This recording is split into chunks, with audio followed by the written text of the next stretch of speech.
पहली गलती जो करता है मैं समझता हूं वही असली दोषी होता है, और उससे भी वो तो असली दोषी होता ही होता है, लेकिन उसके साथ यदि बढ़ चढ़ के सामने वाला भी वही गलती दोहराए तो मिला जुला के तो दोनों एक जैसे ही हुए। कहीं भी लगता नहीं कि हम एक दूसरे का सम्मान कर रहे हैं। तो ऐसा कोई आंदोलन नहीं है जिसके ऊपर माननीय नीतीश कुमार ने बर्बरता पूर्वक लाठी चार्ज कराने का काम नहीं किया हो। ऐसा कोई आंदोलन नहीं है। नरेंद्र मोदी के सिस्टम में और नीतीश कुमार के सिस्टम में कहीं कोई अंतर नहीं है। दोनों एक पे बढ़ के एक है कि हर आंदोलन को कुचलने का काम माननीय नीतीश कुमार की सरकार ने किया है। आपको मंथली देना है, इतना असूली करके जनता से, चाहे वो सही चीज हो या गलत हो, जैसे भी हो। तो प्रशासन की इतनी बड़ी गुंडागर्दी अभी पूरे बिहार में है कि लोगों का जीना हराम कर दिया है नीतीश कुमार की सरकार ने। ये भी कहीं कोई दो मत की बात नहीं है। 20 गांवों के अंदर एक भी रैयाम थाना के कार्यों से वहां की जनता खुश नहीं है। किसी न किसी बहाने उस लेडीज के सामने उसके हस्बैंड का अपमान करना ये पुलिस प्रशासन का काम रह गया है। बिहार सरकार की पुलिस का बलात्कार, हत्याएं, लूटमार, चोरी, डकैती, व्यापारी की हत्या, नेता की हत्या आम बात सी रह गया है बिहार के अंदर। पूरे देश की जनता का विकास कर रहे हैं उनको लूट के।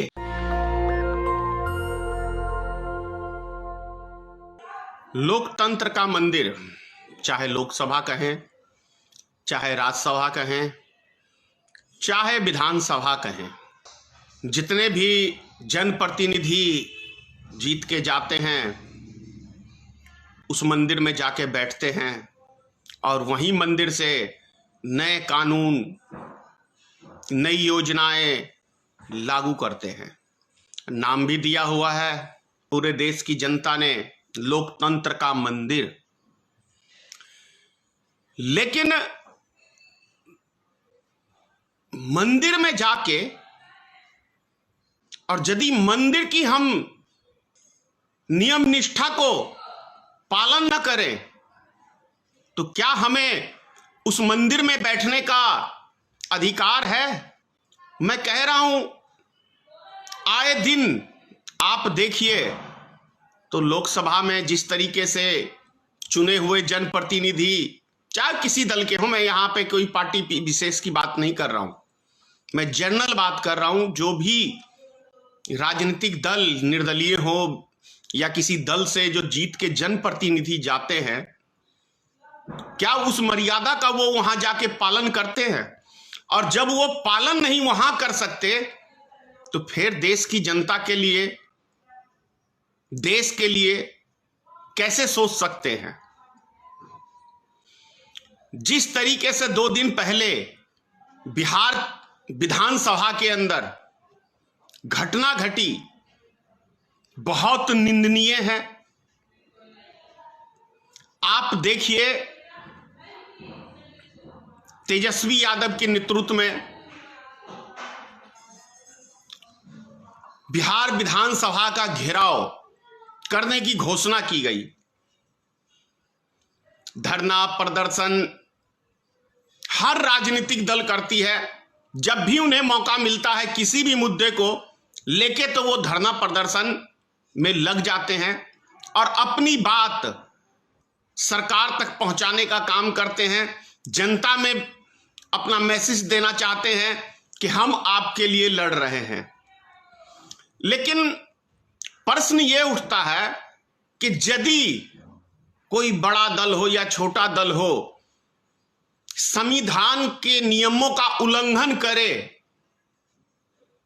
तो क्या यह शोभनीय है?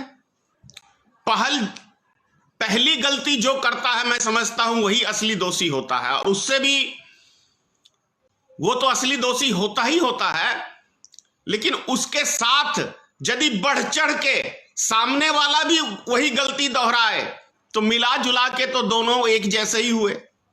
माननीय सभापति का यहां पहुंच जाना, उनके आगे कुर्सी लगा के नेता मजाक उड़ाना, तो ये किसी भी मर्यादा का पालन नहीं, उल्लंघन है। इस तरीके की जिस तरह का हम लोग को देखने को मिला बहुत सारे समाचार के माध्यम से, भारतीय मित्र पार्टी इसकी घोर निंदा करता है। और मैं आशा करता हूं कि प्रशासन के द्वारा भी जिस तरीके का व्यवहार किया गया है माननीय विधायकों के साथ, इसकी मैं घोर निंदा करता हूं। कहीं भी लगता नहीं कि हम एक दूसरे का सम्मान कर रहे हैं। किसी भी एंगल से ना तो यह लगता है कि वो जीते हुए जनप्रतिनिधि अपनी मर्यादा में रहते हुए कोई कार्य कर रहे हैं, ना ही बिहार सरकार किसी भी मर्यादा का पालन कर रही है। कि पिछले 16 सालों का इतिहास यदि देख लिया जाए नीतीश कुमार जी का, तो ऐसा कोई आंदोलन नहीं है जिसके ऊपर माननीय नीतीश कुमार ने बर्बरता पूर्वक लाठी चार्ज कराने का काम नहीं किया हो। ऐसा कोई आंदोलन नहीं है। ये नीतीश कुमार की सरकार, यदि कहें कि हम हिटलर की सरकार है, मिनी हिटलर, एक हिटलर केंद्र में बैठा हुआ है, दूसरा हिटलर बिहार में बैठा हुआ है, जो same to same Narendra Modi के सिस्टम में और नीतीश कुमार के सिस्टम में कहीं कोई अंतर नहीं है। दोनों एक पे बढ़ के एक है। 15 सालों से 16 सालों से मैं यही देखता आया हूं कि हर आंदोलन को कुचलने का काम माननीय नीतीश कुमार की सरकार ने किया है। और आम जनता पे टैक्स असूली का काम, वो भी नीतीश कुमार एक दारू बंद करने के बहाने इतना, क्या कहते हैं आपको, इतना ज्यादा भ्रष्टाचार बिहार में शायद बिहार के इतिहास में कभी देखने को नहीं मिला। आप जितने पुलिस स्टेशन चले जाइए, जो भी चौकियां पड़ती हैं, सिर्फ और सिर्फ उनकी ड्यूटी है पूरे बिहार के अंदर कि आपको मंथली देना है, आपको मंथली देना है। इतना असूली करके जनता से, चाहे वो सही चीज हो या गलत हो, जैसे भी हो, आपको असूली करना है, प्रत्येक दिन असूली करना है। नहीं हो तो मास्क के बहाने आप 50 रुपए असूली करिए, हेलमेट के नाम पे। यानी कि जो लोकल व्यक्ति यदि अपने खेत खलिहान को भी जाता है, तो प्रशासन की इतनी बड़ी गुंडागर्दी अभी पूरे बिहार में है कि लोगों का जीना हराम कर दिया है नीतीश कुमार की सरकार ने। यह भी कहीं कोई दो मत की बात नहीं है। मैं जहां पे हूं, मधुबनी जिले से हूं, रैयाम 1 किलोमीटर के अंदर में है। लगभग किसानों की जमीन दरभंगा मधुबनी के बॉर्डर पे है, या इधर है या उधर है। लेकिन वो रैयाम थाने का जो हाल आपको देखने को मिलेगा, रैयाम थाने का, यह अगर वहां की जांच कराई जाए तो मैं कह रहा हूं कि 20 गांवों के अंदर एक भी रैयाम थाना के कार्यों से वहां की जनता खुश नहीं है। वहां के जितने भी थाने बदली होके आते हैं, वो दिन में कम से कम यदि कहें तो 40 से 50 हजार रुपया तो वो नाजायज तरीके से असूली करने का काम करते हैं। रैयाम थाने की बात कर रहा हूं मैं, जो दरभंगा जिले के बॉर्डर पे आता है। मधुबनी और दरभंगा जिले का बॉर्डर है रैयाम थाना। रैयाम चीनी मिल था एक जमाने में, जो नीतीश कुमार की बाबू सरकार बेचने का काम किया और लालू जी की सरकार ने बंद करने का काम किया गया। यही दोनों विकास कर रहे हैं ऐसे। तो ये हाल है वहां, वही थाने का नहीं, लगभग आप जितने थाने पे चले जाएं तो पुलिस प्रशासन का काम क्या रह गया है, डिक्की चेक करो। पहले तो हम एक चीज देखते थे कि कांग्रेस के शासन काल में या दूसरी पार्टियों की शासन काल में एक चीज देखने को मिला कि यदि आप अपनी फैमिली के साथ कहीं जा रहे हैं बाल बच्चे के साथ, तो आपकी गाड़ी को टच नहीं करता था।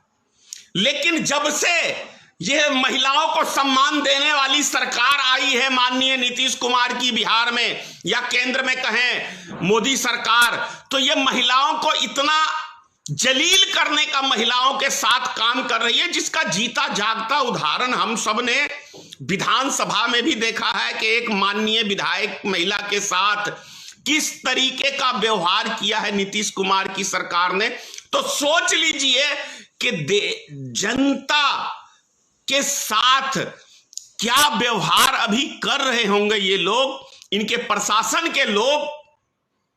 इससे आप लोग कल्पना कर सकते हैं, अगर आप फैमिली लेके जा रहे हैं तो आपकी गाड़ी को साइड में लगा लेगा, किसी ना किसी बहाने उस लेडीज के सामने उसके हस्बैंड का अपमान करना यह पुलिस प्रशासन का काम रह गया है, बिहार सरकार की पुलिस का।